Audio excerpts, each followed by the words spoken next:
ভাই কতবার করবো তো ভাই ভাই ভাই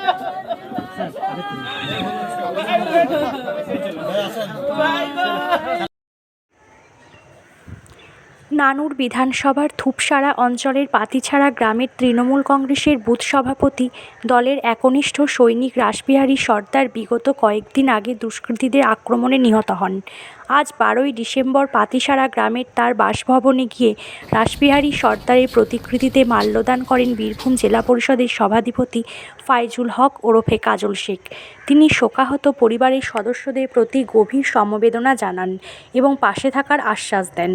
একই সঙ্গে ঘটনায় আহত 3 জনের শারীরিক অবস্থার খোঁজ নেন ও তাদের দ্রুত সুস্থতা কামনা করেন। আর্থিক সহায়তা প্রদানসহ ভবিষ্যতেও পরিবারের পাশে থাকার প্রতিশ্রুতি দেন সভাধিপতি। তাকে কাছে পেয়ে নিহতদের আত্মীয়স্বজন কান্নায় ভেঙে পড়েন। কেমন আছো তুমি?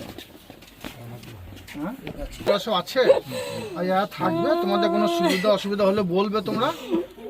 বাপ্পা মহিম শুকুর পাশে দাঁড়িয়ে তোমাকে মারলো কেন? তাহলে আমি পাশে দাঁড়িয়েছিলাম, মেয়েগুলো একসাথে দাঁড়িয়েছিল, দেখছিলাম আমি কিছু মারবে না, আরাম করে বেরিয়ে দিল। যাকে পাচ্ছে তাকে ছুটে যাবে। তাকে ছুটে যাব।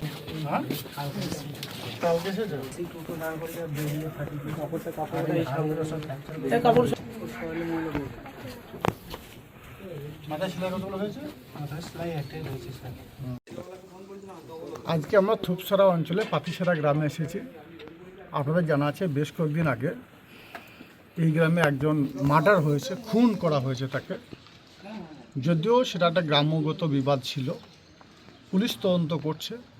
তাই কে মেরেছে, কীভাবে মেরেছে, কী জন্য মেরেছে সে বিষয়ে আমি কোনো মন্তব্য করব না, কারণ তদন্ত চলছে। যারা আসল অপরাধী তারা অবশ্যই গ্রেপ্তার হবে। পরিবারের পক্ষ থেকে এফআইআর দায়ের করা হয়েছে। শুরু থেকেই এই গ্রাম এবং এই এরিয়ার যারা আমাদের মামাটি মানুষের সৈনিকের আছে, আমার যারা সহযোদ্ধা সহকর্মীরা আছে, তারা সব সময়ের জন্য ডে 1 থেকে পরিবারটার পাশে আছে, পরিবারটাকে সব দিক দিয়ে সহযোগিতা করেছে।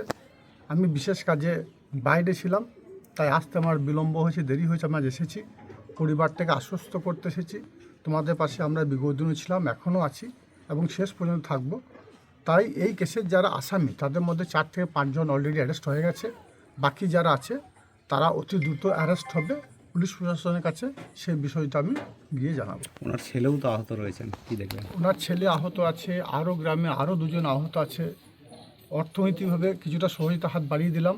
তাছাড়াও প্রথম থেকেই এই গ্রামের এবং এই অঞ্চলে যার দায়িত্বে আছে তারা পরিবারটার পাশে ছিল। আমরা শেষ পর্যন্ত পরিবারটার পাশে থাকবো। যারা এই মারপিটের ঘটনায় যুক্ত রয়েছে, একজন টোটোওয়ালা, সে ছাড়া থেকে যে তিনিও মার খেয়েছেন, কি বলবেন? দেখুন, এই বিষয়ে মন্তব্য এখন করা উচিত হবে না, কারণ এটা পুলিশ তদন্ত চলছে, তদন্ত সাপেক্ষ বিষয়। কে মেরেছে, কী জন্য মেরেছে, কিভাবে মার্ডার করা হয়েছে, যদিও আমরা কিছুটা মানুষের মুখ থেকে শুনতে পাচ্ছি, এরিয়ার মুখ থেকে শুনতে পাচ্ছি, পরিবারের কাছ থেকে জানতে পারছি, কিন্তু এ বিষয় নিয়ে কিছু না বলাই সমীচীন হবে। কারণ যেহেতু তদন্ত সাপেক্ষ বিষয়, পুলিশ নিরপেক্ষভাবে তদন্ত করছে। আর বীরভূম জেলা পুলিশ প্রশাসনের প্রতি আমাদের বিশ্বাস আছে। অন্য যারা আহত রয়েছেন তাদের বাড়ি যাবেন? অবশ্যই যাব।